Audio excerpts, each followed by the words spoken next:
goes on to say that it's increasingly clear that in the 20th century, the expert will replace the democratic voter in control of the political system. This is because planning will inevitably replace the laissez-faire in the relationship between the government and business. This planning may not be a single or unified, but it will be planning in which the main framework and the operational forces of the economic system will be established and limited by the experts on the government side. And then the experts on the economic side will do their planning within these established limitations.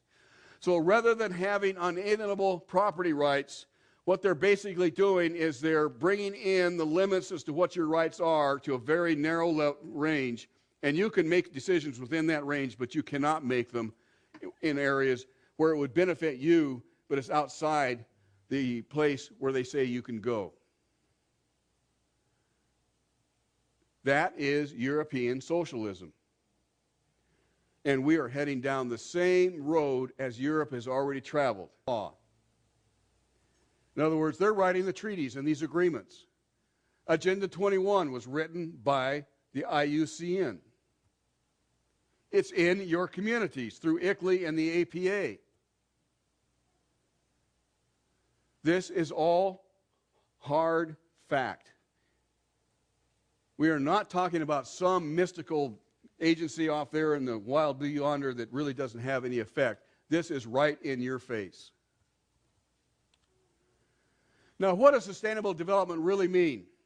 Now, Stephen Rockefeller, the son of Nelson Rockefeller, something that just sat on a bookshelf and is not being used. It establishes the goals of the United States of America over the next 50 years. And now we're 40 years later. This is what they intended to do. Now, if you're old enough like I am, or those of you who have gray hair, you know that our country was nothing like it is today. It was a stable, moral country for the most part. I mean, we always have problems, always would. But it's nothing like what we're seeing today. And this is what they said their goals were. To most people will tend to be hedonistic, and a dominant elite will provide bread and circuses to keep social dissension and disruption at a minimum. The resulting in personal manipulation of most people's lifestyles will be softened by provisions for pleasure-seeking and the guaranteed physical necessities. The controlling elite will engage in power plays largely without the involvement of most people. It goes on to say that the society will be a leisurely one. People will study, play, and travel. Some will be in various stages of the drug-induced experiences. Each individual will be saturated with ideas and information overload, conflicting information. You don't know what the truth is. Some will be self-selected. Other kinds will be imposed overtly by those who assume responsibility for others' actions. Relatively few individuals will be able to maintain control over their opinions. Most will be pawns of competing opinion molders. Do you feel like you're pawns of different opinion molders? This accurately describes our society in the 2010 period. It is astonishing. And I hope it shakes you to the core like it shook me to the core when I found it.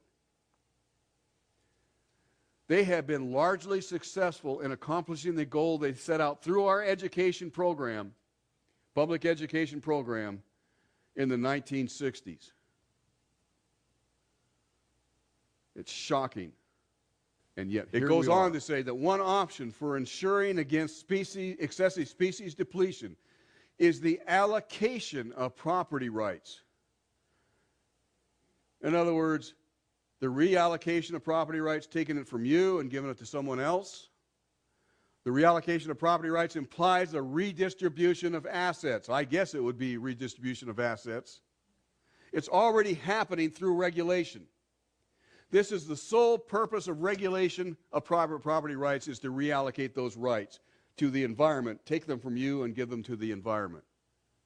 Most of them don't do a bit of good. Now, I'm an ecosystem analyst. I have a PhD in this, And most of our environmental laws are overkill by orders of magnitude. We do have to have laws, but most of them are not necessary. It goes on to say that property rights can still be... book, you're going to find out a lot more. And by the way, all the quotes and so forth that I've used here tonight are in the book.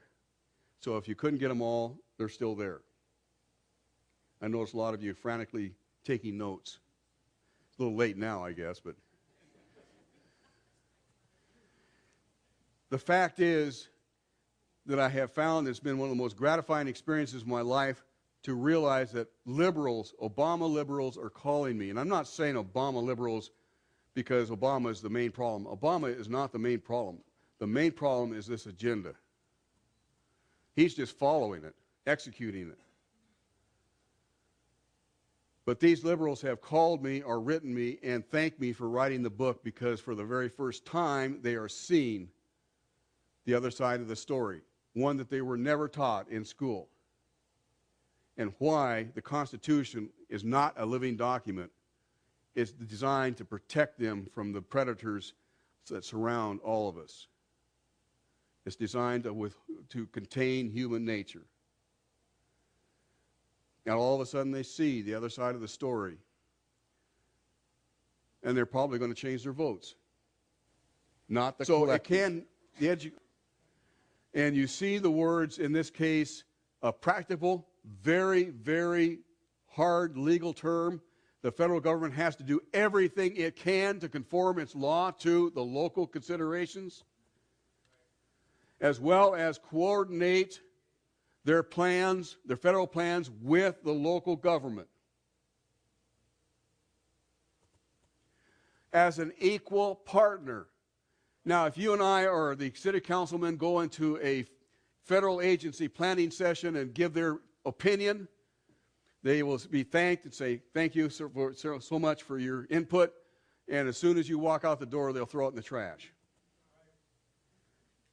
In cooperation, it's only a little bit better. They will cooperate, but they still have the final decision. In coordination, it's the local government that has the final decision.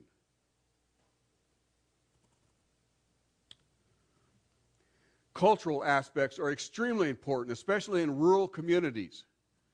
When you get into urban communities, it's a little harder because it's usually so diverse. But in urban or rural communities, cultural considerations are very important. And of course, I've already talked about individual choice.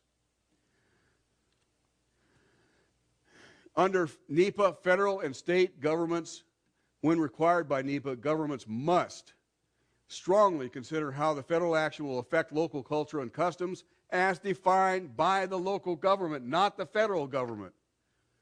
And interestingly enough, if it's a state law and the state takes federal funds in grants and so forth, then they come under NEPA as well. So even if it's not in state law, and very often it is, surprisingly, even if it's not in state law, they are still held to the same requirements. There is hope. It's not the long-range hope. This is a temporary solution. The long-range hope is to get back to constitutional principles in our entire legal system. There are exact procedures to follow when using this method. The failure to follow them will permit the federal agencies to ignore you. However, local governments that have applied this, and there's over 60 of them now, have been extremely effective in protecting their citizens. It's in my book, the last 2 chapters, and I also give reference to internet sites in which you can get even more information on it.